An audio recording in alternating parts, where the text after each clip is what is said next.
What up?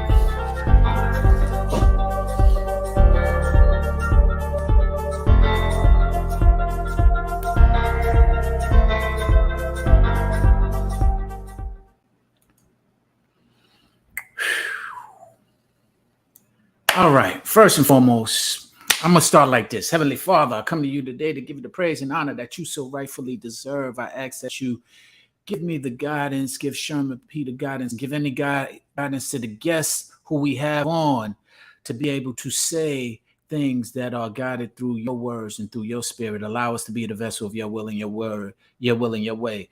Also, allow us to be able to hear, to be able to receive, and be able to speak the words to say, the ears to hear, the heart to receive your word and your honor and all that we do tonight in this straight wellness. Let it be guided by you and not by us, not by us humans and not by our human ways and what we have learned through your spirit and through what it is that you need us to be. We say these things humbly in your son, Jesus Christ. Blessed name. Amen, amen, amen. All right, all right, all right. I have Sherma in the house. I have Sherma in the house. What's going on there, Sherma? Evening. How are you? Good Hey, evening. Shelby. How are you? How are you? Hold on, let me see it. Let me make sure on Instagram. Can y'all hear me? Because I know I was having some issues with echoes and stuff. Do you hear an echo? Me, yeah. You Well, do? right now, yeah, there's an echo. Do you hear it now? Hello? No. Okay, I think when I mute, No, I did. It's the a echo delay. goes. Okay, I think when I mute, the echo goes down. But I am going to try and uh, turn down my computer. Is that better? Can you hear me? I can hear you. Okay, I Well, can the hear you. echo is You can hear very, me. What's going on? What's going on, Rob Love? What's going on, Carlos over here on Instagram? What's going on, everyone? So, first and foremost, I'm going to pay homage. I got a 783 shirt, 783 album back here, 783 album over here. Reason being is because this month, actually this week, 34 years ago, the 783 Coolin and Cali album was released. So I'm a veteran in this industry of over 34 years because we had a single out about a year and a half before then. So I'm about a 35 plus veteran in this music industry. Unbeknownst to myself, yeah, I'm showing my age right now. But somebody sent it over to me, OC. I appreciate you sending it to me on Instagram, and I didn't even know. I was reminded. So I am just sharing it with the people, saying thank you for the support. Thank you for Lord for the blessing of being able to do that because that helped me not do some other stuff that could have happened just through the being a product of my environment. So with all that being said, big up to 783 Cool and Cali 34-year anniversary. Now moving forward. Sherma P, Sherma P, Sherma P. congrats, Sean. How are you Congrats, today? congrats. I cannot hear you. Hold on, let me throw on a little bit more volume. How are you today? I'm good. I said congrats, congrats. Thank you. I appreciate it. Thank you. I appreciate it. I am doing well today. That's good. That's good. So am I. I had a interesting week. How was your week? Pretty good. Last week I think I was a little burnt out, but this week I think it was fall break. So I was able to go on a short trip and rejuvenate a little bit. All right. All right. Well, thank you, Lord, for the short trips and the rejuvenation. And we're going to start talking about some things, and I guess we can get right into it. By the way, those who are joining us, if you're on YouTube, subscribe. Instagram, follow. You already know where I am at Sean Bolden. At Sharma PC is a handle on Instagram. So those of you who are on Instagram, join us there. Those who are on Instagram that want to see the YouTube or the Facebook live so you can see us both, go ahead to the bio. It's in the bio on Instagram. Go ahead there and you will be able to just chime in over here. All right. So with that being said, I'm going to go to look at these comments, making sure if you want to comment on Facebook, please join us. And if you want to comment on Instagram, just go ahead. Thank you, Icon. Thank you, Carlos. They just made mention about they were congratulating me for the 783 thing. So thank you as well. All right, so Sherma, tonight's topic is personal to me, probably because I have been really, if I think about it in totality, part of the reason or one of the topics that I hold near and dear to my heart for straight wellness or just conversation are barriers.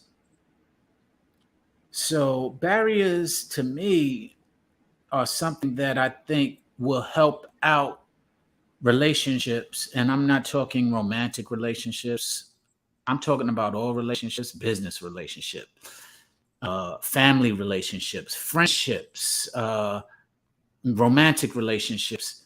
I think barriers need to be established, professional relationships, barriers need to be established to have them run smoothly or to determine how they can run smoothly, especially if they have had friction or they dissolved to continue to read to start the relationship. So with that being said, let's start with what are your thoughts there? Okay. So you call them barriers, I call them boundaries. Oh, you know what? That is actually the word. Yeah. Boundaries. So I done put barriers in everything today, and I forgot boundaries is actually It's because okay. Because a barrier to me is something that prevents you from getting where you need to go. But a boundary is something that is set forth to protect you. Sharma, it was a barrier in my mind that made me say that word because it was boundaries that we discussed. Yep. Boundaries is actually that I'm going to change it on this banner. Boundaries, ladies and gentlemen, boundaries is what we are discussing today. Excuse all my barriers that I had in my head, putting up this word barrier in everything that I did. Boundaries is what we are discussing today. And that is the topic that eliminates us. I said, wow, I feel, thank you, Shama. So we'll Thank be you. discussing healthy boundaries because Healthy boundaries. there are healthy boundaries and there are unhealthy boundaries. So All we'll be right. discussing healthy boundaries. Man, I feel like a idiot right now because I just did everything barriers and it was boundaries. I did a whole little commercial with barriers and it was It's supposed to be okay. boundaries. Oh man. Well, anyway, boundaries is what we will be discussing today. Pardon me for my the barrier in my head, and we're gonna go on that. So barriers is what causes Boundaries. complications. Oh man. Right. The barriers, How absolutely. boundaries cause complications. Boundaries are what eliminate or what sometimes resolves the complications that barriers cause. And to be I like the honest, way I Sean, spun it. Go ahead. sometimes boundaries cause complications because if there are people who are not used to setting boundaries or healthy boundaries, and then all of a sudden they start doing that, then the people who are used to them not having any take issue with the fact that there are boundaries now. Yes. Can you hear the echo? The echo's back. Okay. It could We be. can work. Go ahead and say that again. No, I was saying that boundaries can also cause issues because if there are people who never set healthy boundaries or never set boundaries with people or always let people cross boundaries with them, and then all of a sudden that person begins to set boundaries, the people who are used to them not doing that are going to have issues with the fact that there are boundaries now. Or I would say rules, people having rules now. You can't do this to me anymore, or I'm not going to put up with that anymore. And sometimes when people are not used to you doing that, they take offense or they have difficulty accepting that you're now putting up boundaries. You're muted.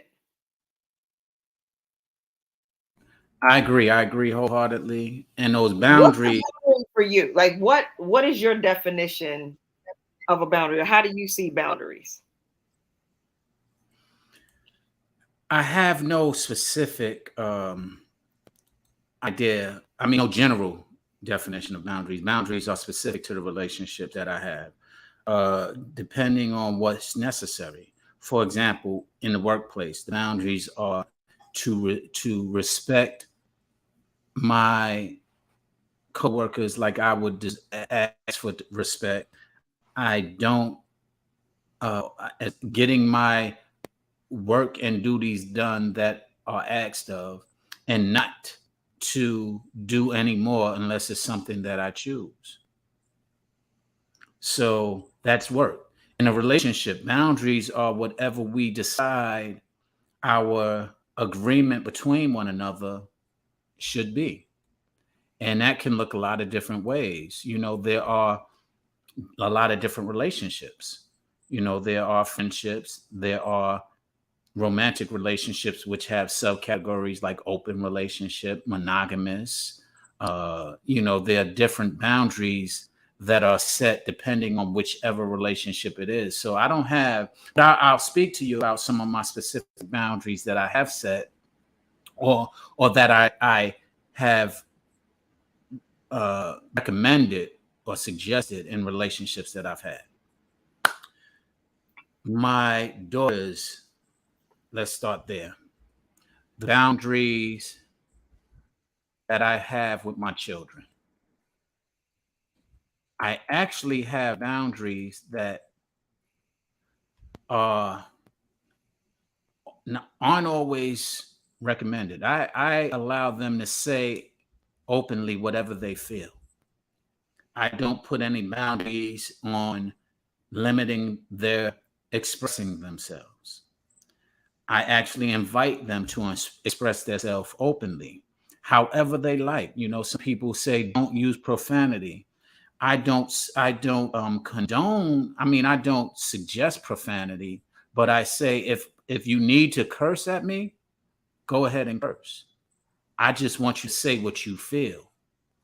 And so the biggest boundary that I put up, or that I put out there, is to leave my feelings at the door, which is the most difficult boundary for me to practice at times. But leaving my feelings at the door and really listening to a person for whatever it is that they feel. And I don't like putting up boundaries to deflect or to conflict with that. So those are my barriers. I'm sorry, my boundaries in most of my relationships. Just be honest, and I don't care how you express yourself in any form or fashion. I put my feelings on the side of my ego, so to speak. So I'm not asking, like I said, my children to not curse, because if they're cursing outside of the house, I'm not going to sit here and act as if they're not doing those things, and ask them to not do those things when I'm trying to get to their heart and to their mind and to their feelings. So that's my boundaries there. In relationships, my boundaries are similar. I just want honesty. What it is, I don't like finding things out. So my boundaries are, let me know. Let me know without, if I ask you something, just be honest. I don't want to have to ask several times. And so my boundaries sometimes I allow to get blurred because I allow them to not be forthright once or twice. So that's a boundary that I have in my relationships. And I already told you, business wise, my boundary is respect me and I respect you. I respect you as a person, not as a title. I don't respect titles. I respect people. And so my boundaries are set according to that perspective. And some people like to, or want you to respect their title. And I just don't get down like that. That's not a boundary that I have in my relationships at work. So those are some of the boundaries and how I define them in a few different types of relationships. Okay. And I think the main thing. Oh, and we didn't do the introductions, so Oh, I I'm don't know sorry. if there's any new people on, but I'll go ahead and introduce myself tonight. So I mean, this is our what, fourth time on, but anyway, Sean B and I go way back, like way back. Um, what, 30 years? 30? Yeah, almost. Not quite. 28 years back or Yeah, so. I would say Well, 28 approximately. years back. But anyway, we're old friends. But I am Sherman Prescott Clark. I'm a licensed professional counselor. So I am a therapist. And so I've been joining Sean B on Fridays, and we've been talking about different things that have to do with health and wellness and mental health and things like that. I was gonna say, I think that a lot of people don't know how to set boundaries, or they don't know how to set healthy boundaries. I mean, some of the stuff is really simple. Some of the boundaries, like if you don't want people calling you at a certain time at night, a boundary is don't call my house after 10 o'clock. Boundaries might be if you're in a relationship, your expectations in that relationship and speaking on that. Don't curse at me, don't yell at me, or when we interact, be honest with me, that sort of thing. But I think sometimes people either, there are a lot of people who don't set boundaries or don't emphasize their boundaries or don't say anything when the boundaries are crossed. Or some of them don't even have a clear idea of what their boundaries should be. And I think probably that's the most common thing that I see too. Either people don't set boundaries, or some of them don't even know what their boundaries should be, or what a healthy boundary is. And that has to do with work.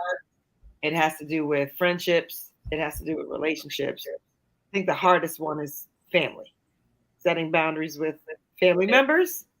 So I think that with people, they sometimes people feel that because that's your family member, that they should be allowed to do or say whatever they want. And just because that's your family doesn't mean that they're allowed to treat you or do whatever they want. So communicating boundaries and being clear about that is really important. Wow, you said a couple of things that last week were triggered me. Nah, seriously, one of the things that you did mention is that boundaries are things that you shouldn't do. But here's the issue, and but you also followed with the result. People don't communicate those boundaries. And not communicating the boundaries, like you said, family. If family sometimes feel entitled, but as I just shared with you, my boundaries with family is I don't mind what it is that you say or do. As a matter of fact, I kind of have a boundary. It bothers me when they don't say what it is because they think that they're going to hurt my feelings, or they think that they're going to offend me. And that to me is the direct result of not respecting the boundaries that I asked or that I put forth. Because you feel, oh, it might hurt your feelings when I've shared with you my boundaries is to be open and honest. Don't worry about my feelings. And you decide to worry about my feelings because that's something that you have a tendency to do or feel, and it causes a reverse reaction to triggering things that boundaries are supposed to avoid. But I think also understanding that people can only operate within their capacity, because there are people who may have more difficulty speaking up or might be overly empathetic, and so they have difficulty saying, harsh things or mean things. I look at and so I could see you saying, well, I'm open and I want people to be completely open with me, but also understanding people's capacity. Also, some people don't have the capacity um, to speak up. Some people need to work on being more open and communicating more and being more, I guess I would say, assertive and or confrontational. Because confrontational doesn't always have to be a negative. It really depends on how you do it.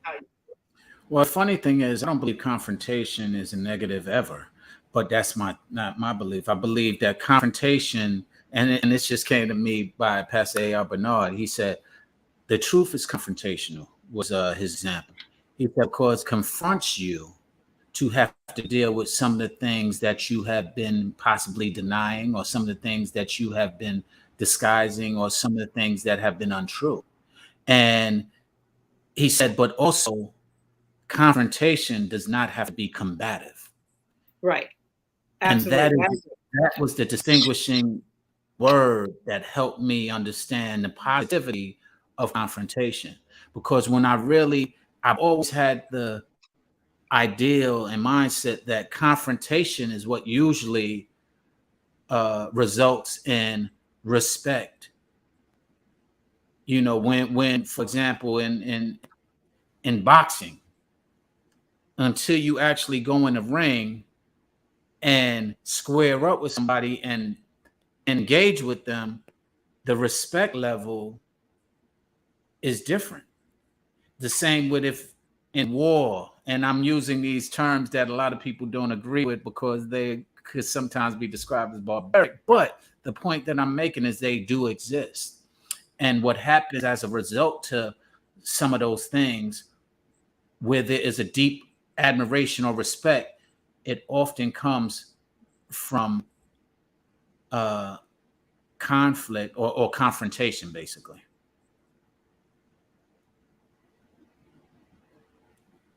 Tell me, I see you nodding. Talk to me.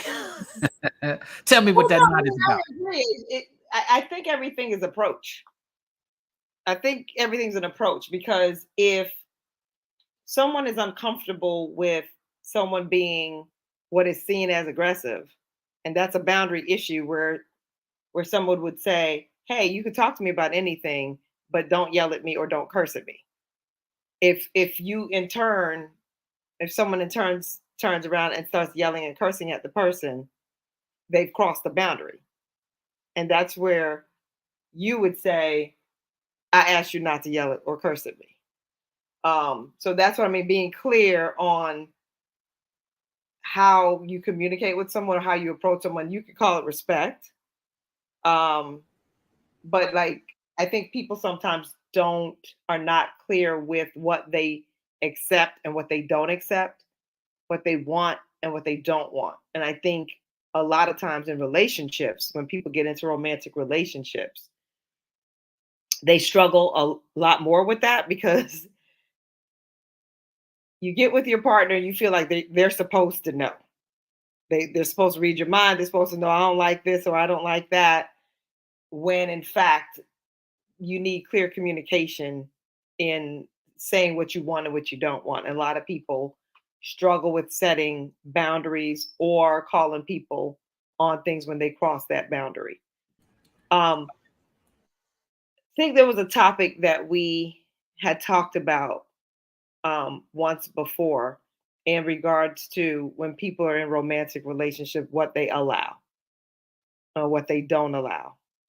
Um, Getting into a relationship and still having your exes communicate with you is okay, but then there's certain boundaries that have to be put in place when you're married or when you are in a relationship that that must be communicated for that person not to cross that line.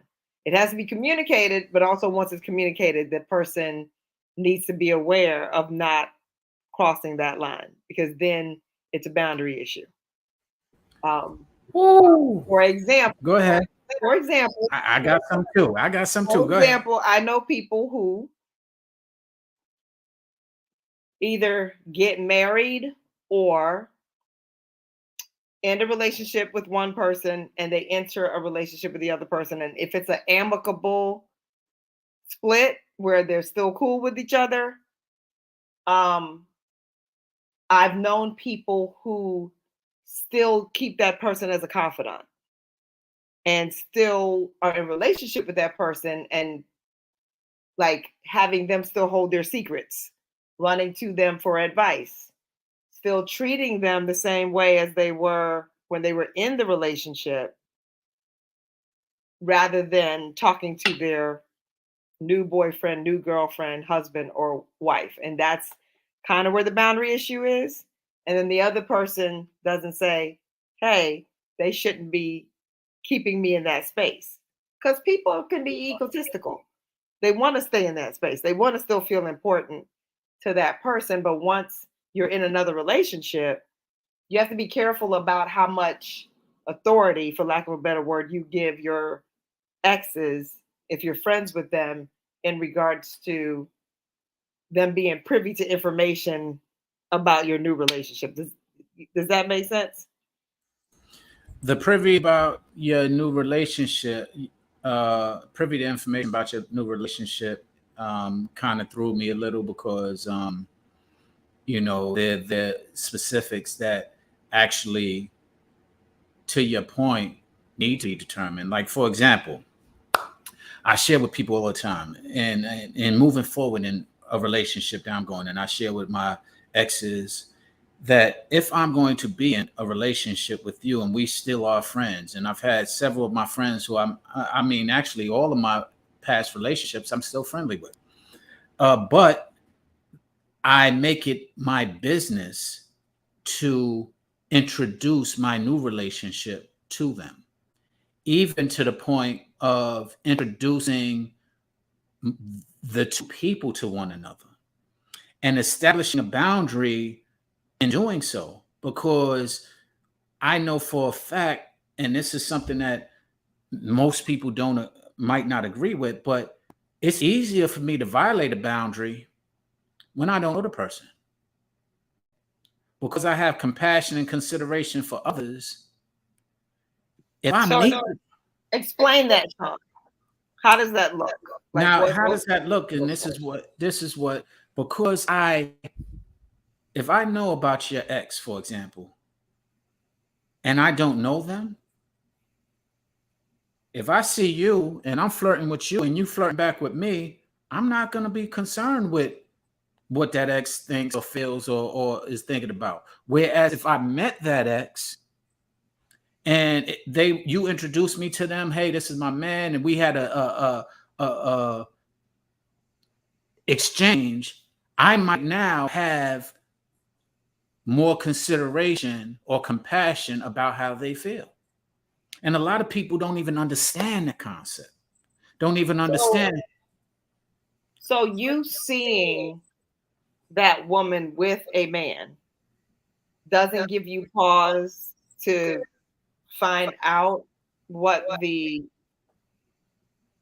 I guess, what the relationship might be before you cross As that line, or the nature of that relationship before you as a cross that man, line? as a man, and I will say this: me, I'm different, and I'm not going to speak individually, but as men, yes, we don't always respect that. You see, I've known men, and men have been known to where you standing right next to your man, soon as he walk away, yo, baby, what's up? Because they don't respect and don't know and don't care about what relationship you have. Whereas if they were to go up and or if it was clearly established that boundary was this is my man, and there's a lot of different ways to do that, then it might have a better result. So to the point that I was making, when I know, like for example, one of my exes right now apparently might be dating, but she don't want to tell me she's dating. What that allows is for me to still flirt, for me to still shoot my shot, for me to still touch her in certain ways that I wouldn't touch because of my respect level if I knew that she was even thinking about being in another relationship or had somebody in mind or respecting somebody in the fact that she was dating them exclusively or dating them not maybe not even exclusive, but was dating, period. I don't want to deal with somebody who's dating with somebody else unless I know and this is something we established. But sitting there, if you giving the energy to that person, I'm going to respect it even if you don't. An example that I was going to use is that I had a friend who I used to deal with, and I was involved with my ex-self, and they was like, well, I can't be friends with her. I said, well, if you can't be friends with her, you can't be friends with me. And they was like, what do you mean? I said, yo, if you want to be my friend and you quote unquote want to be my friend, then whoever I choose or pick, whether you like them, whether you don't like them, whether you know them, whether you don't know them, you need to respect. And that is the boundary that I set. And I think that that gets blurred when people want to have their exes be their friends, but don't want to clearly define what their new relationship is to their exes, which to me, the easiest way is to introduce both of the scenarios. So this way it's open. You're like, hey, this is my new girl who I'm interested in or dating. This is my ex-girl who is my friend. And when you say that, it automatically establishes a boundary that eliminates some of the slick stuff that happens in relationships that they try and get over with, that they try and, still want their cake and eat it too, still want the attention of the ex, but don't really want to and want to call it a friendship when the ex is violating regularly, like, yo, baby, I'm saying, what's up with it? You and your man, y'all having issues because I'm over here. This is what Right. you do. You So you're right. You're right. And so, like the example that you gave is a complete lack of boundary setting. And so, if there's no boundary set, then it does give license to your ex behaving however or feeling. And my question becomes, why? Why is there no boundary set? Because that makes me feel that the door is still cracked open. But that's why, because a lot of people enjoy that crack and Right. want to act as if they don't when it's brought up to the when it's brought to their attention. Because I'm so transparent and forward. I'm like, yo, what is it? I have exes. Yo, what's up with you and that person? I'm saying, y'all serious? What are you doing? Are you just friends with benefits? And I have gotten the answer. And then there are some times where I get, it's none of your business. I'm not going to speak to you about that. And I'm like, okay, that right there is harmful to that future relationship if you don't Absolutely. recognize it. And I shared that with them. I'm like, yo, don't you think that if you're dating somebody, you should express it, because I then have the opportunity to respect it or not.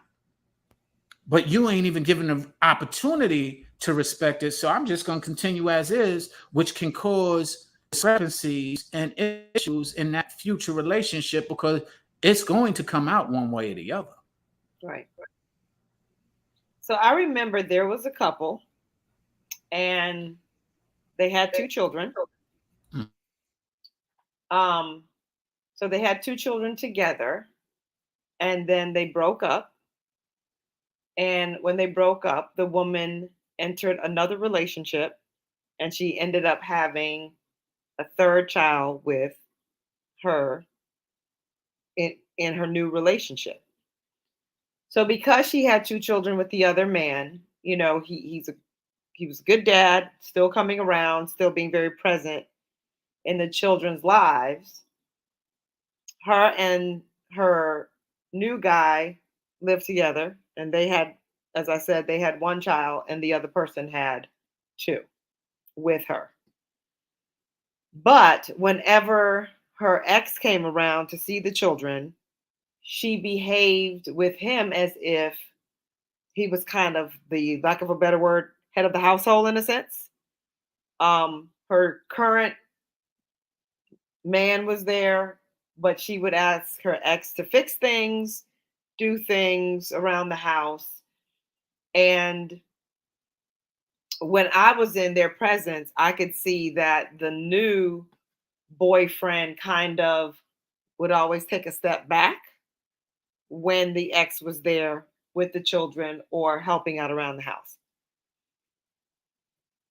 From my viewpoint, I knew that relationship would fail because the young woman was not making space for her new relationship. Her ex was filling that space. She still behaved with him as if he was a major part of their lives. Now, should he see his children? Absolutely. But she was still interacting with him as if he was living in the house or still helping her with things when her current boyfriend should have been in that space. About 2 years after that, they broke up. And I wasn't surprised that they broke up because, again, she made no room for him to step in. And rather than putting a boundary up and saying, when my other children's father comes, he's coming to see the children, and leaving that boundary there as he's coming to see his kids and he's spending time with his children.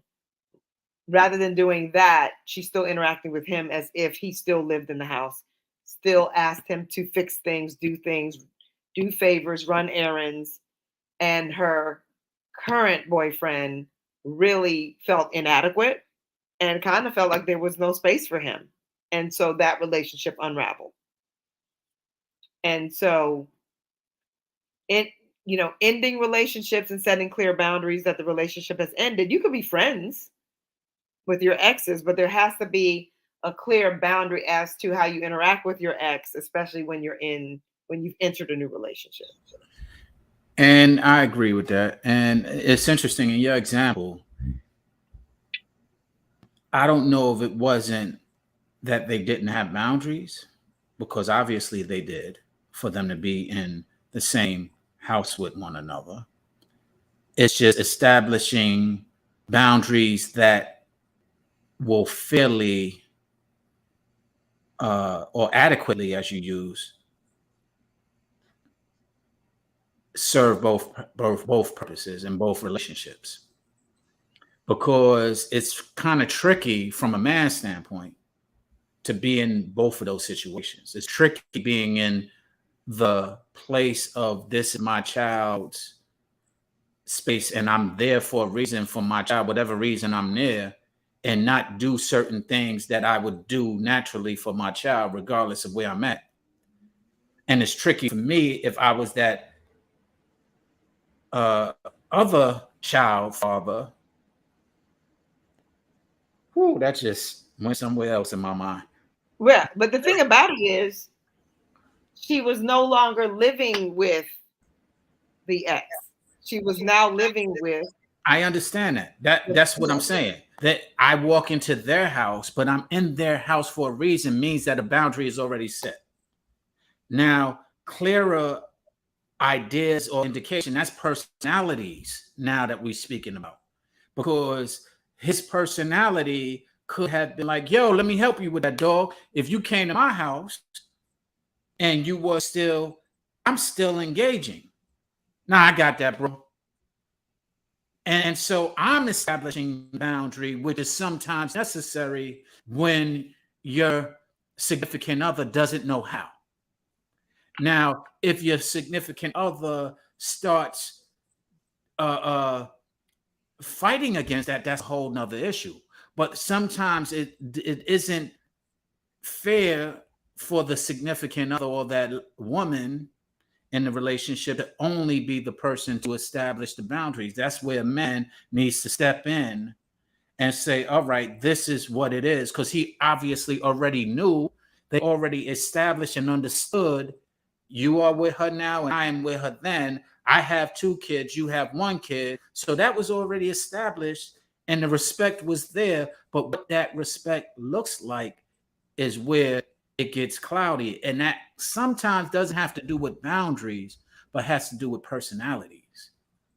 I agree, but I think both things can come into play with something like that. And I do think you're right, because if if if you're the ex and these are your kids, you're used to coming and helping. I think it goes twofold. It's where the woman has to look at how much do I allow my ex to do, and does this make my new boyfriend who lives with me now uncomfortable? So that's where some lines are established to me. But then also the new boyfriend, in regards to never speaking up or having a conversation with her in regards to, this makes me uncomfortable when you still interact with him as if he still lives in the home, and you go to him for some of the things that I can do for you.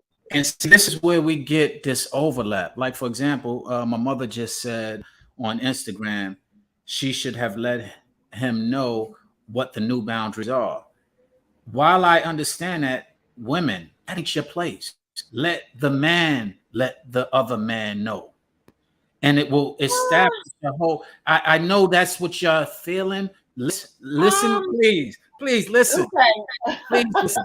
Because you're taking the authority of what and the responsibility of a man, and then often when you take that responsibility and you want that responsibility, you don't understand uh how that's emasculating to your man, because you're so used to being and taking that role. And I'm trying to share with you, that's a role that a man should take, and a man should be able to speak to the other man and say, look, bro, you know, or like I said, doesn't have to be combative. It can be, I got this, or being friendly. But if that man is not taking the initiative to establish those boundaries, then of course, now it's going to be an issue, as you said, in the future. An issue is going to be a couple of different things. It can be that now the woman and the man relationship boundaries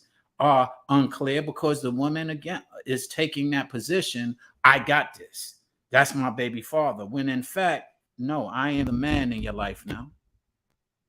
I am the man who, and we can discuss how to say it, but that's part of, to me, can be one of the issues, is that we continue to not establish the boundaries between you and I as a woman and man new relationship. Look, this is what I need. And to your point earlier, if he's not expressing himself as far as what's uncomfortable, again, that's his problem. He needs to learn how to do that better. And the problem and the reason why I'm so passionate about it is because we sometimes take the back seat and allow that, instead of standing up as a man to say, this is what I feel, this is why I feel, and allow that conversation to be pursued from that point. So go ahead and tell me why you were saying it should be the woman's. Oh no, I agree that in this, especially in this particular situation, he abs the new boyfriend who is now living with her absolutely should have spoken up more, should have been more engaging, because he was even allowing the ex to kind of take over some responsibilities for his own kid as well, because that man was just used to doing stuff for the children. But I still feel that some of the onus is on the woman.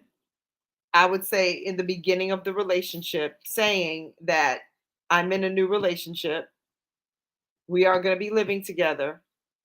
So I know when you come over that you're used to, doing XYZ with the children, but I'm just letting you know that, we are now living together, and he's going to be helping me out with some of the things. So I still feel that there should have been boundaries set with both. I don't feel like all the onus is on the man, because depending on men's personalities and maturity level, having another man step to them doesn't always go well. I would say when people are married, that's kind of a different dynamic. But when they're in, boyfriend girlfriend relationship, sometimes it looks a little different. Well, you're right, but that's part of the maturity level that we're facing on both parts. If you already have a man in there who's your boyfriend and having another child, and so that's a maturity level scenario too that we ain't even gonna get into right now. But the point is that these are all separate things that lead into the boundaries not being established. Because to your point that you just mentioned, if they already had that, obviously was said, I am in a new relationship, this is my new man, but that does not identify what that means to the other person. Because I too, you could be in another relationship, I'm still gonna be me. I'm gonna come over and still, hey, what's up, still be friendly, still do things, still be helpful, because that's my nature. And if anything, the woman taking one ownership to is establishing that's the type of man that he is to her new man, so that he doesn't feel a certain kind of way, or he doesn't feel like it's an intentional takeover, so to speak. But again, the man, personality or not, this is part of our we going further, and I feel firmly about this. Part of our issues is the personality of those men and allowing certain things. One, as a man, first and foremost, you probably shouldn't have been having a child with a woman who was already has a couple of children without marrying her. You should have known better. You should have learned better. So if you're in that relationship already, you're not standing up to the manly duties and responsibilities that you should have. So men, yeah, I'm talking to you. You always, you know how they always tell me on here, you always talking to the women. You always, men, if you are getting in a relationship with somebody who you feel you want to live with and have children with, marry that woman. Unless, there's some agreement that y'all don't believe in the institution of marriage, but then y'all should really have established an understanding before you had children or living with each other. If she wanted to get married and she had that man living in her house with a and had a child by that man, that's a whole nother set of immaturity and issues. Whether you like it or want to hear it or not, that's an immature scenario, and that's on her part as well as his part. So I'm off my soapbox. Go ahead. Well, I mean, that's not the road I'm going down. That's not the road I'm going down, because everyone doesn't want to get married and everyone doesn't choose to get married. And I feel like people can still have healthy relationships whether they're married or not. The key is having healthy relationships. I think the biggest issue in this scenario is that the woman continued to lean in on her ex and keep him in that place of authority also. And yes, I do believe that the new boyfriend should have spoken up about it, but those are all the boundary issues and all the blurring of the boundaries and crossing of the boundaries, because people are not setting healthy boundaries in certain relationships. You're muted. And I agree with that. Here's where I'm having complications with embracing it entirely. Whose responsibility it is? You taking on a responsibility that I feel a man should take on. And that's part of the boundaries that are not set in a new relationship. Because I couldn't even see myself putting that on you. I've been in a relationship with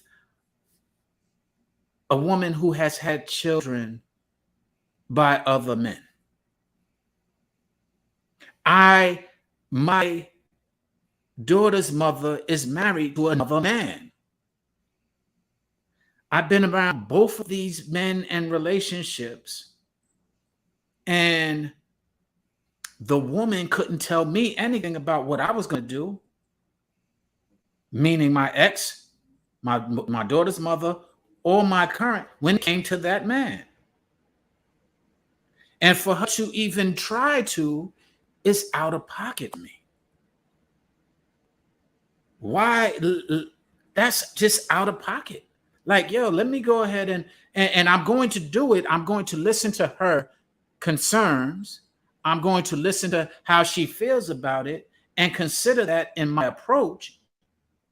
But her sitting there trying to take lead and trying to, that's part of why we have such crazy relationships right now, because the boundaries within a relationship aren't really established. And to your point, in reference to marriage, I agree, not everybody wants to get married, but the boundaries is being honest enough to understand that. And marriage is not what I'm speaking about, but I hope that that person never ever gets married, because guess what, if she did, then that was bull. And the bull that we are having in our relationships is what I'm so passionate about, because we are having such bull relationships because we don't want to establish boundaries. We want our cake and we want to eat it too. We want to be selfish. We want to not consider anybody else's feelings. And all of those attributes are signs of immaturity. What are your thoughts on that? No, I feel that there's a lot of I mean, depending on the situation, I do feel that some of it is immaturity. Um, I think that a lot of people don't know how to have healthy relationships. Um, don't know how to set healthy boundaries, but that comes first from you knowing how to, I guess, for lack of a better word, have a healthy relationship with yourself and set healthy boundaries with yourself first. You can't set a boundary with somebody else if you haven't established any for yourself. And you can't have a healthy relationship with anyone else if you haven't learned how to have a healthy relationship with yourself in regards to the way you treat yourself, how much you respect yourself, and what you allow in your space and in your life. You know, that comes first, and then it trickles over to everyone else. I agree. And here's where the blur gets in those relationships. And you mentioned to me a word earlier today that I probably mastered the idea and the ideal of it, but I haven't mastered the word yet, which is introspective. Oh, being introspective. Yeah, being introspective. I have mastered being introspective to the point where some people really think that because I mastered it so well, or I won't say mastered it, I engage and do it often. You're comfortable with it, it sounds like. Very comfortable. And to the point where when somebody is evaluating me or sharing what they see from me, I sometimes have a bad habit of cutting them off before they're finishing, because I already know where they're going, because I've already been there myself and down that road. And so at that point, they're like, you ain't even listening, and this, that, and to their point, they're right. I wasn't listening. But I will say that safely, about 70% of the time, I knew where they were going. Because one, I've either determined it in myself or I've heard it, and I went ahead and did introspective evaluation to where I understood and started trying to resolve if there was an issue in that action. So I say all that to say, you're right. A lot of people do not know how to be mature. But here's where I have an issue with it. Not knowing how does not condone the actions that happen when as a result of not knowing how. Just like the same concept in theory, ignorance of the law is not an excuse. So ignorance of the ability to exercise some of those mature actions is not an excuse to me. And a lot of people allow it to be their excuse. Well, that's just me. Well, you got to understand, take patience, be understanding to another person, be empathetic, and I understand that to a certain point. But at a certain point, what differentiates an excuse from somebody who is using it as an excuse versus somebody who just doesn't really know better? So there's a fine line with that because there are people who make excuses naturally and certain behaviors that shouldn't be tolerated. And that's where healthy boundaries are set. But at the same time, where does people being more accepting of other people's differences fall into place? So it's somewhere in the middle because there are people who are not tolerant of other people's differences. They want people to be just like them. If you don't think like them, and I've come across people who, if I don't think like them, speak like them, do what they do, operate the way they operate, then they have an issue with it. So you have to look at where the line crosses, because naturally, as human beings, we should all be aware of our behavior. We should be aware of when we hurt people, willingly and unwillingly. The apology is still needed, even if it's inadvertent that you hurt someone. But at the same time, there also has to be a level of tolerance when people are not like you. If they don't think like you or operate like you or may not do what you do, sometimes people lack patience with that and it causes conflict as well. I agree. You know what's interesting about that? I'm on the fence. We'll have to go into it another time because we're running out of time here. We're at 57 minutes. But my mother says you can take a horse to the water, but you cannot make the horse drink. Which she says that, and I agree with that. But the whole thing is, it's not about taking a horse to a water. Is what I share with her. It's about uh, and the horse not drinking. It's about the horse not even going to the water. And so And taking a you know what that is, Sean? what's that? Those are all the people that lack introspection. And so for anyone that doesn't know what introspection is, it's really looking within yourself, doing that self-analysis and really looking deep as to things that are working for you, things that are not, the things that are healthy, the things that are not, the things about you that you need to adjust and change, and the things that can stay the same. And so when people are introspective, they're looking within. There are people out there that can tell everybody else what's wrong with them. You did this, you did that. This is what's wrong with you. That's what's wrong with you. But if you ask them, well, what do you need to work on? They can't tell you because they're not being introspective. It is so much easier to look outside of yourself and evaluate everything that's wrong with everyone else. It is very painful and uncomfortable for people to look within and see what they need to adjust, change, and work on and grow within themselves. That's uncomfortable for people. Can we get to why? Because I that's part of you, right? But The that's why. We could do a whole hour on why. And you know some of the whys. You yourself know some of the whys. Why? Because of trauma, hurt, disappointments, setbacks, anger, a lot of the whys, because it can be, for people, it can be painful to look at flaws. And every single person on this earth has flaws. And some people will look at their flaws and work on them, and other people will point the finger at somebody else because it's too hard to look at themselves. So they just, rather than deal with it, they look externally and point the finger at you rather than try to work on, what they need to what they need to do in order to heal and be better for themselves.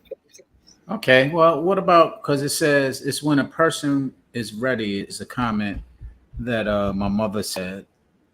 And we've established that, and I understand that. But to point that you was just making, how do you have a conversation with somebody who is not ready? You love and appreciate them and want them around, but they cannot engage in a mature conversation, because when they're ready, all that says to me is you're immature. And I say that clearly, and then it becomes a spiral of, oh, you're bashing, or you're down. No, I'm telling the truth. And again, because you're not ready, you're not able to accept the truth, which I can understand. But you're deflecting it as if I'm pointing the finger at you, or I'm just attacking you, and I'm not looking at me, and no, there's just certain things that through introspection, I'm able to recognize within me, and it's even clearer when I see it within someone else. How do you have those conversations with people you love without, I mean, of course, I been slapped with let go and let God is mine. But go ahead. And I see Jordan Favor's comment about how people sometimes are not ready to be accountable. So and just so you guys know, I know Sean B's mom too. So to your mom's point, if people are not ready, we've had this conversation before. If people aren't ready, you can't make them ready. You can't grab them by the feet and drag them and kicking and screaming, because if they're not ready, they're not ready. So your question was, what do you do and how do you deal with people like that? This is where boundaries come in. This is where healthy boundaries come in. Because, and some people are not going to like me saying this, but as a therapist, you have to take care of yourself first. So if someone is not ready to deal with their issues, and their issues are causing hurt, pain, discomfort, drama for the people that they are around and the people that are within their circle, you have to set healthy boundaries for yourself, which also may include people that you love, until that person is ready to deal with their issues.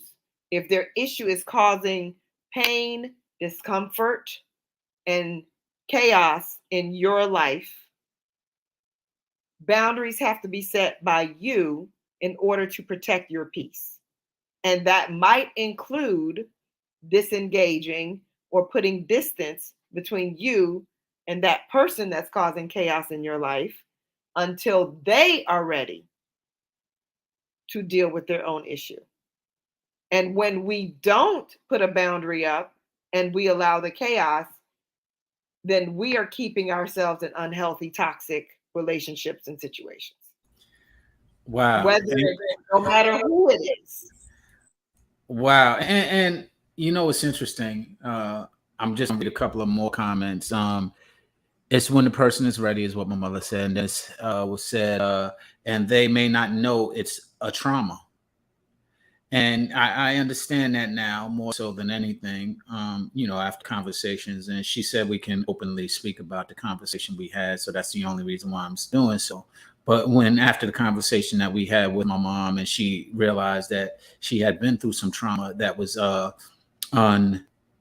unresolved, and it's been great conversations, but I then got triggered. It just, in fairness, if I'm gonna be open about her, I got to be open about me, the introspective. I got triggered by the fact that I had been telling her this for years, and you out of the blue came in a matter of minutes And all of a sudden it was ding, ding, ding, ding, ding, ding. And my immaturity came out in reference to how I reacted to that, because I don't know why I got triggered, but it did bother me. And we got into it after that. And she's like, "Oh, you just want to know it all." And it wasn't a fact. And I had to go introspective again and figure out why and what triggered that within me, to where, because I wasn't, it actually, if I was on my, it had to be, it came through me. You're my friend, and our conversation was because you and I was having a conversation. So technically it did come, if that was what it was, or my issue with it. But my issue is more so the fact that I've been saying this, even the root of it, for so long, and it's been causing so much of a wedge in our relationship and the relationships that I have with my women, between that it just triggered. Go ahead. I see you comment. Yeah. So a couple of things. So number one, I say this every show.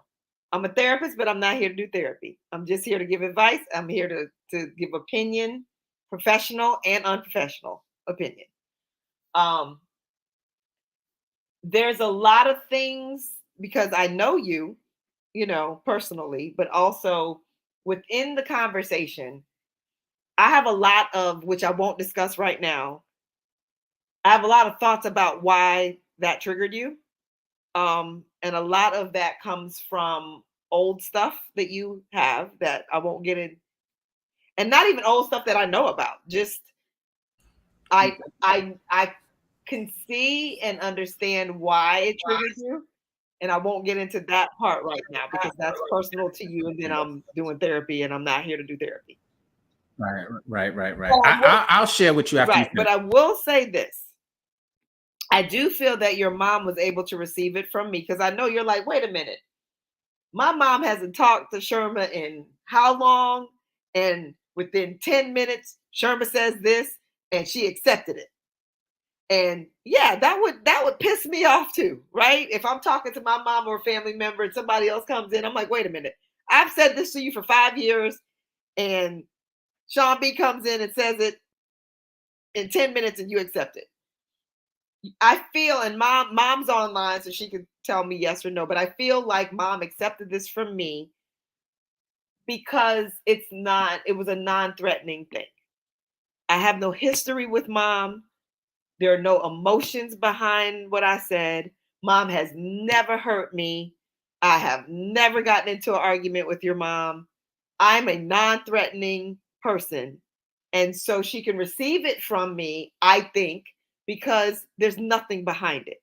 We have no history behind it whatsoever. So mom can respond to that and let me know. And see, sometimes when we don't have hurt and history behind that, we can receive things. And I think what blocks us a lot as human beings is when there's relationship and there's been arguments and disappointments and hurt and pain. And a lot of times people don't talk about it. And I can tell you that I experience this a lot, and I'm not going to say with who in case they ever see it. It's not my husband, but sometimes family members. Rather than talk about it, they move on like it never happened. But guess what? When you move on like it never happened, it's still there. The wound is still there. And every time something else happened, the wound opens back up, and then it piles more hurt on top of it. And then people are blowing up at you, and you're like, wow, why are they so mad at me? Because you have all these unresolved issues that you never sat down and discussed to even work through it. And so for me and your mom, we didn't have that history. So she can accept it from me rather than you or somebody else. And just I'm pointing because I'm reading her reply. Very true. TRUE in capital letters. And but again, it lends to my point of where I got frustrated, is because everything you just said, I've said to her in those words. I said, you are, and in other words, and I'm not quoting myself or quoting you right now, but I said, you kind of are in a position where you resent me because I hurt you, and you didn't let that hurt go, and you're holding on to that pain. And it's not just me. You have a tendency to do this with others. That's how I could recognize it, because I didn't know that I hurt you because you didn't tell me, but I did know other people hurt you that you reacted the same way and could not receive in the same manner. So that's how I was able to see it so clearly over the years. And so when it was shared, I understood why she couldn't receive it from me. I told her why she couldn't receive it from me. And it was always denied. That's not it. That's not it.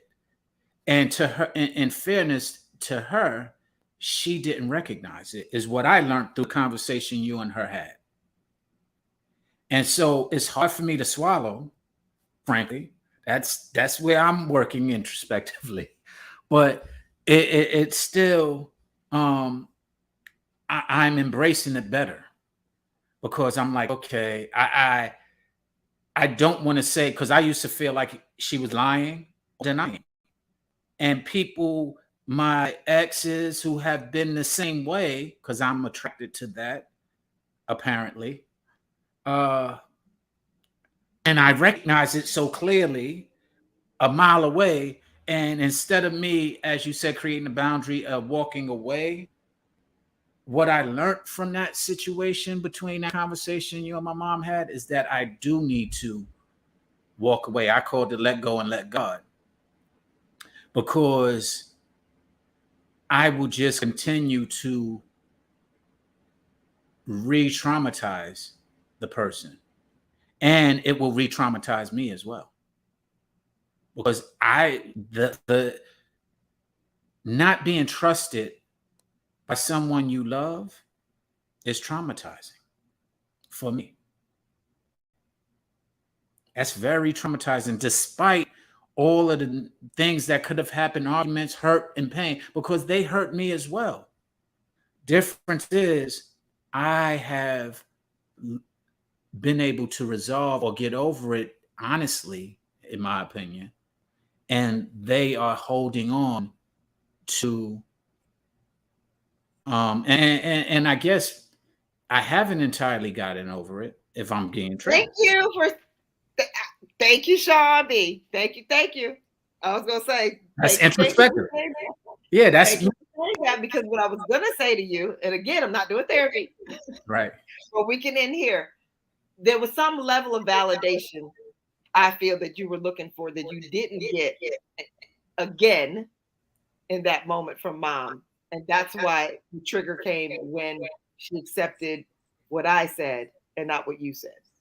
And so yes, you would not be that frustrated if there was not still some unresolved something there, acceptance, validation, whatever it is. You Well, can go be introspective and figure out what that is. introspective, I can tell you what it is. I can tell you Okay. exactly what it is. It is the fact that you start thinking you're crazy when you're seeing something and it's being denied. You're seeing something clearly and you've been seeing it for years, and you're like, yo, there is a pink elephant in the room right there. And everybody around you is saying, oh, you're crazy. Or oh, there ain't no pink elephant. What do you mean? And you're like looking at the pink elephant, and you're expressing there's a pink elephant, right? You know, see, and everybody, not just, first off, not everybody, but many people are saying, I don't see the pink elephant. And I'm like, yo, am I going cuckoo? That's what was more so for me. When, Okay. So I'm going to leave you with this, and I'm yes. going to be done with it because this is another conversation. That is the surface level. You need to go deeper, and I'm going to leave it there. Okay. Well, like I said, I'm very introspective, and that's a surface example, because it does get deeper, because all of those, I for lack of better example, for lack of better words, all of the I told you so moments, accumulate. And I hate feeling and doing the I told you so. But it really bothers me that I told you so. Well, it's invalidation. Every time your mom did not accept what was right there in front of her that you could clearly see, and she negated it, it invalidated you. Well, and I guess that was the overview of how the analogy I was using, the pink elephant, because I'm like, what happens is, and I don't want to say validation only because I care less whether she agreed with me or not. I could care less if she didn't want to address the pink elephant. But if she said, yeah, there's a pink elephant right there, but I'm not going to address it, I could have received that. But to say there ain't no pink elephant there and neither one of us are blind, especially I think you have better sight than I do because you are my mother and I respect you from the standpoint of you have a lot more wisdom, a lot more experience. And you've always tell me that I've been here longer than you. I got so on and so forth. That's neither here nor there. But the point is that when I look at you from the standpoint, it could be of having the wisdom that you want to be respected. It's hard for me to understand that wisdom when something is really simply available and you're not exercising the ability or not wanting to exercise the ability of being introspective. And a lot of that wisdom comes from introspective. Yeah, and I think we've talked about this before. When people have trauma, sometimes until they are ready, it is too painful to look at. And so when it's too painful to look at, people simply can't in that moment. And so I think we talked about trauma before, and this is another, topic that we get into. It's a gradual, step-by-step process. Right.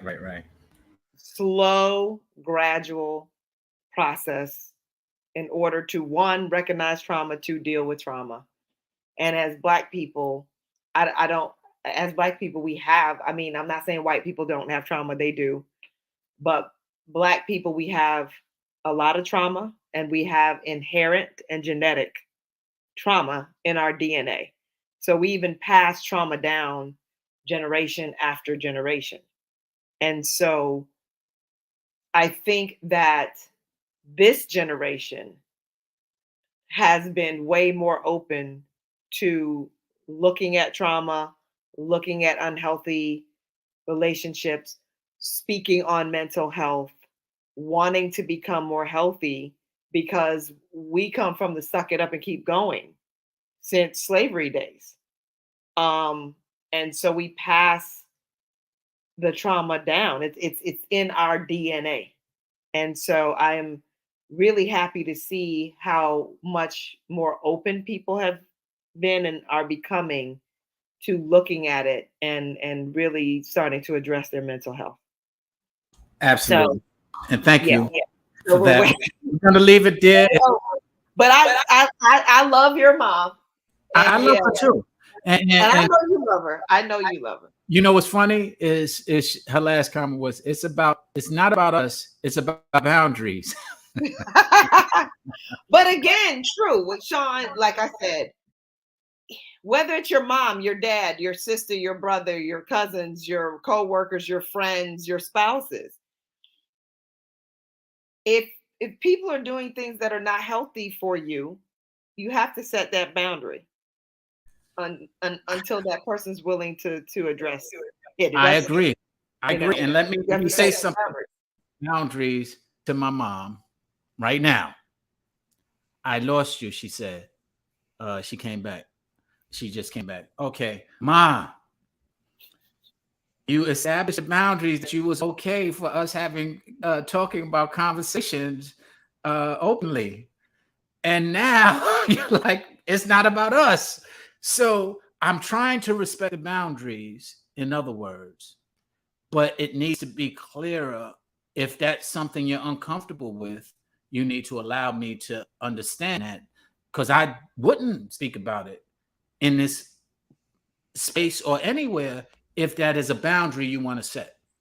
So, not to say you do or you don't, because I know that's kind of loosely being taken. I'm just messing with you really about what your comment. But the point being is that it's a great example of boundaries not being set and what should be spoken about on this platform.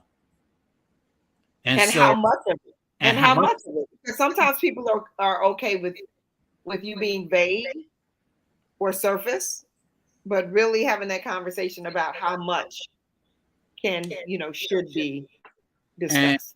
and that is, I'm guilty as charged. I don't know the limits on. I need to be told. Anybody who knows me, loves me, hates me, understand this. I need to be told what those boundaries are. My ex will tell you all the time, Sean, you just don't know me. Why you? And she's right. Because if you don't tell me specific what makes you uncomfortable, what hurts you, what is painful to you, what is a boundary that you would like to set, I will not, say again, I will not be able to respect it. Because I'm like, even when people talk about, because I'm introspective again, there's certain things I don't speak to people about who I know have the tendency to speak to others about what it is that I share.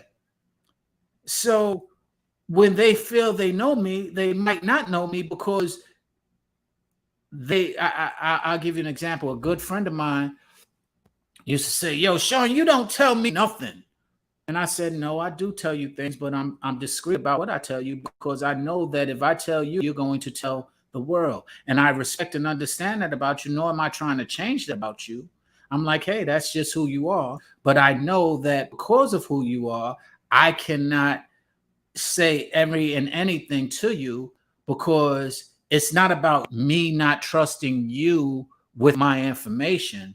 It's actually, well, kind of, it's actually about your tendency is to speak openly and honestly to any and everyone. So if I understand that about you, I actually respect that about you, but I understand that if I have an issue with something being spoken about, then I can't tell you. Or I have to tell you, keep this between us and make that And disclaimer so, for that right. boundary. And so, Sean, that is a great example of a healthy boundary,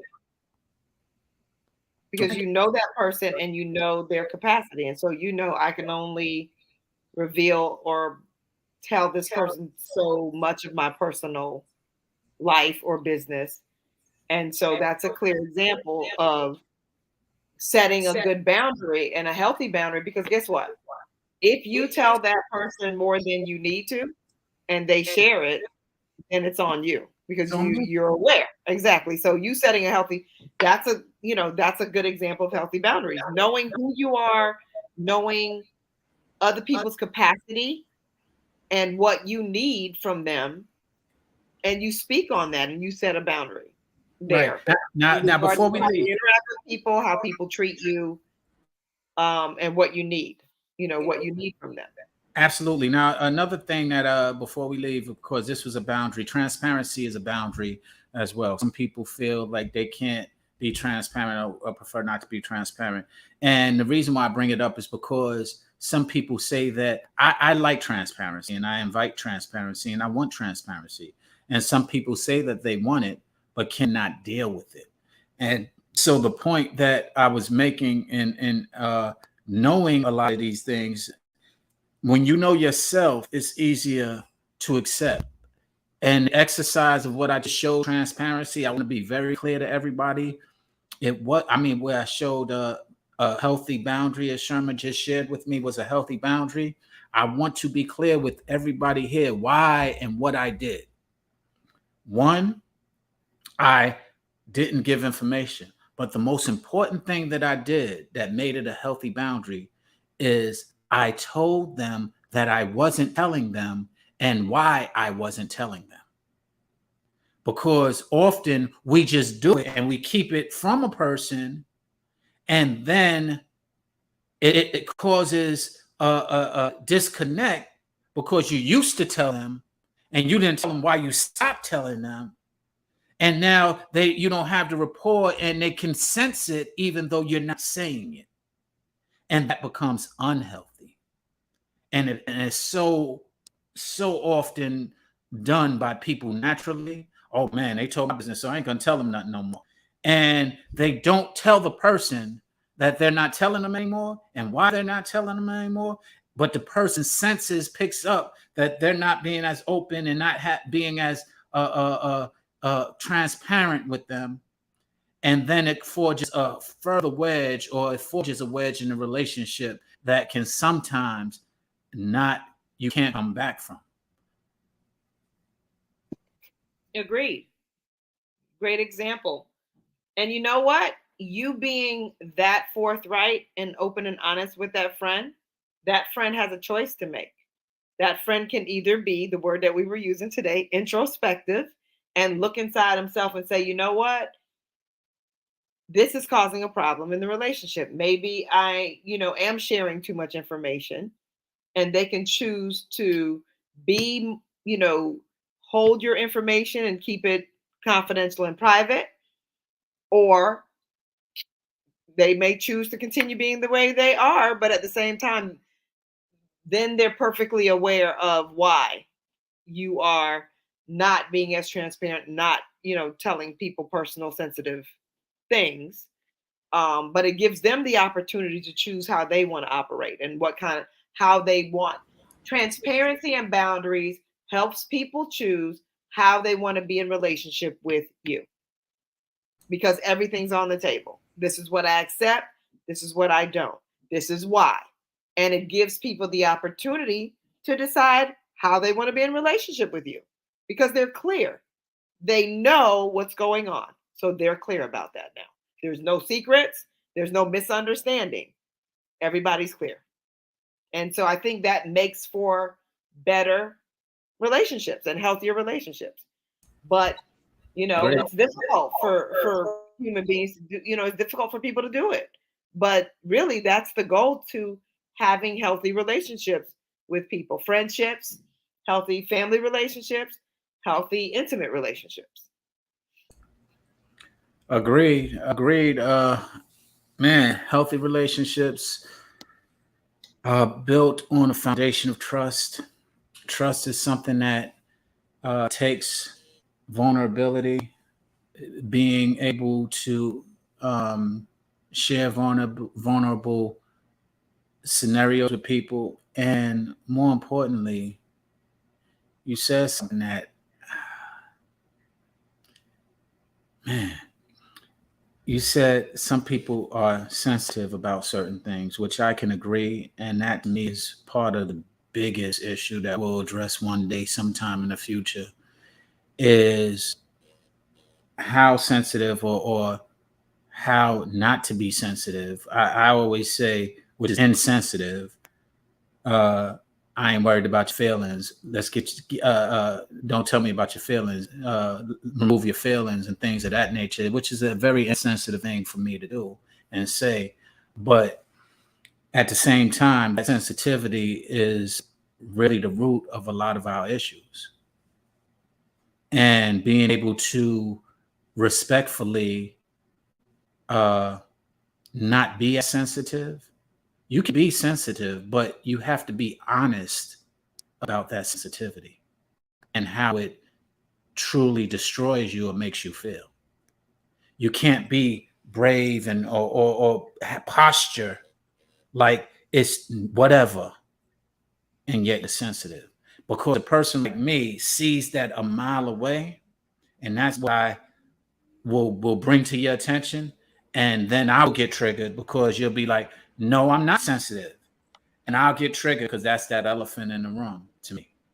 Because I'm like, yo, you are very sensitive and it's fine. But you're sitting there telling me you're not sensitive. And then when I do something insensitive, you're reacting to it. and you're not only reacting to it, but you're harboring it, and that harboring turns into bitterness and resentment, and our relationship has no legs or no opportunity because there's bitterness and resentment. And it's all because what you're saying, me being insensitive, but what I'm saying is you not being honest about how sensitive you are. Another week. I'm saying, but we always go over, and we always segue into something else that we can discuss another week. Absolutely. Well, Sherma, I will say, yes, Ron, I agree. People do need to be honest about it, but also when people are that open and vulnerable, the person who is receiving it has to be able to be mindful and not dismissive of someone's vulnerability and someone's sensitivity. So there are people who you can say, I'm really sensitive about this, and it will be received. There are other people who can be dismissive um, and insensitive about someone's vulnerability. And so then people feel like they need to protect themselves to not be hurt further or traumatized further. So and you're right, and that's the whole nother rabbit hole that we always go down it right before we get off. Right, that always triggers me, and it probably will, because a lot of my loved ones, including myself at times, fall victim to that. And I think I fell victim to the point where it frustrates me, because I don't want to be a victim of that aim. I don't want to be a victim of my own sensitivity. And often, meaning, for one, with life comes pain. And we can't avoid pain, which is that sensitivity, that vulnerability that you're trying to protect, which I can understand to your enemies. But what happens is you protect it so much, and that your loved ones, you can't even, if the Lord himself came and tried to give you the words to help you out of that space, you wouldn't be able to recognize it, because your guards are so high up, and your wall is so high up. And that really is what bothers me about it so much, is because you don't have to be so hard. You don't have to be so protected to somebody who loves you, but yes, they are gonna hurt you, because guess what? You're still trying to protect your sensitivity, and allow them to help protect you. How about that? I have a lot of thoughts. I know you do. I saw it all coming out. But if I open that door, we'll be here for another hour. We'll be here for another hour. Thank you for having the only thing I'm going to say is, because you mentioned loved ones, sometimes your loved ones can be the most unhealthy people for you. So that's another discussion. Wow. I can't. Another discussion. I can't dispute that. That is definitely another discussion. And loved ones, meaning, the problem with that, of what you just said, is the definition of love and recognizing what love is. And that's why it becomes a whole nother discussion, because that's where it's burned. I'll just, you can leave it, but I'm going to say this, and then you could comment and we'll leave it there. But I have been said, or been told, if you love me, you wouldn't do this. And I'm like, why are you taking what I'm doing and quantifying it as I don't love you? When in fact, if you understood, in my opinion, what love was, that wouldn't even be questioned. It'll just be looked at as, okay, you need to work on that, Sean. Not that you're doing something deliberately to hurt me. Because if you trusted me, you would trust that I love you to where I wouldn't want to hurt you. But because of the pain that you went through, because I did and I caused, you don't trust anymore, but you're not recognizing that as distrust. And therefore, love is being overshadowed by your uh, inability to trust. And you don't even recognize love anymore. It's on you. People love in the capacity that they know love. And it's not always healthy. You can only love to the capacity that you know love. And if you're not healthy, your expression of love won't be healthy either.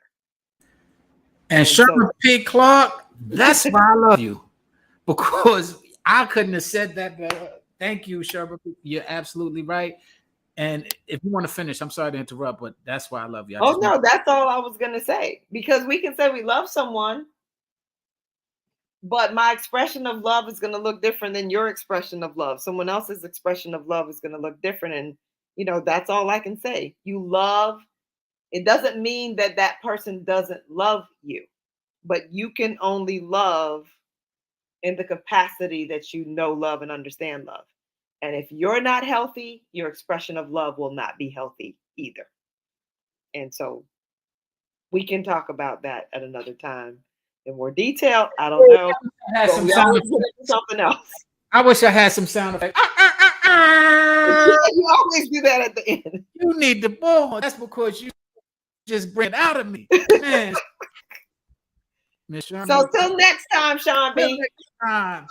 We went on a longer again, but it's always worth it. Thank you for joining us. Thank you, Sahel, Ma, Donna, Tom, Carla, Loudman, Keith, Sheila, Education Wellness, Tetris,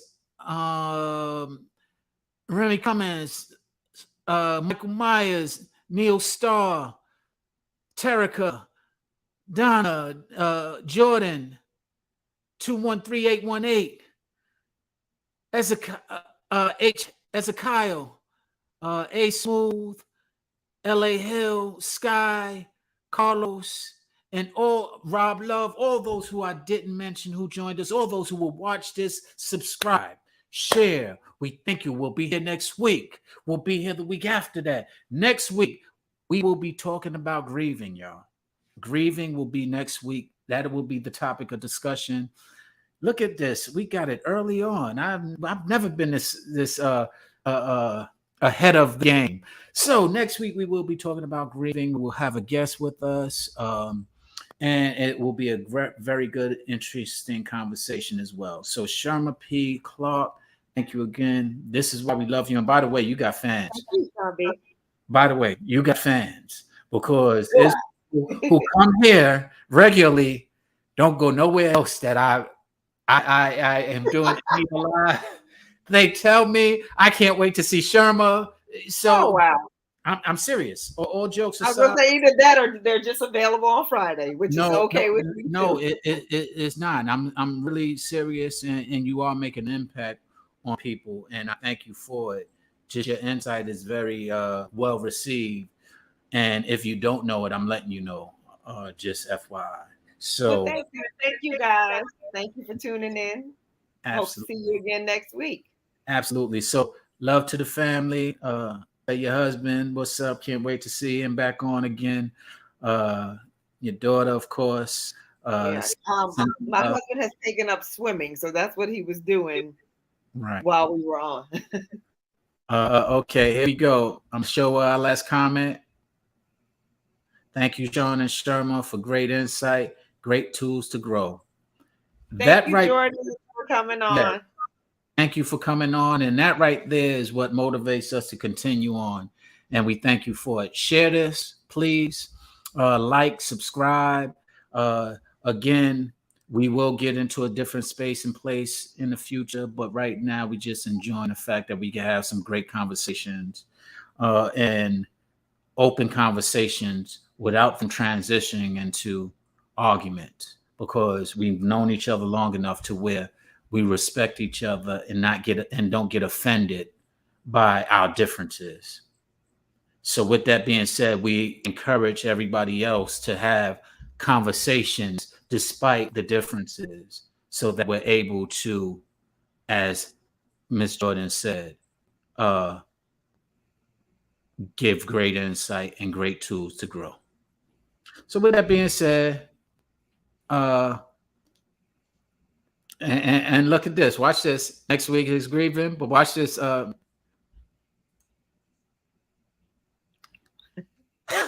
trying to tell you, you have fans. Just so that thank you, Jordan. Thank you are awesome. So I wasn't just exaggerating. Actually, that's one of the many. So we thank you, Jordan. And she is my friend, but she don't love me like that. I'm just joking. I'm just joking. But anyway, Heavenly Father, we come to you today to give you the praise and honor that you so rightfully deserve. We thank you for these lessons. We thank you for allowing Sherman and I to be a vessel of your will and your way, because although all the things that we learn and we understand are nothing without your insight and your wisdom, and that's where we come from first and foremost. So we thank you for that inspiration. We thank you for that guidance. We ask you to continue to guide us so that we can be a vessel of your will and your way. Forgive us when we're not a vessel of your will and your way, and forgive us and all those who we're praying for, all those who we know and love, and all those who know and love us for any things that they have done. And bless us all in our future for our endeavors of what we pursue. We say these things humbly and gracefully. Amen. Amen. All right, all right. So love you, Sharma. Love you all who joined us. And we'll talk with you soon. Thank you for joining Straight Wellness. Sharma Peacock, Sean Bolden, licensed therapist, man with a license, and we're out. Bye. Bye-bye.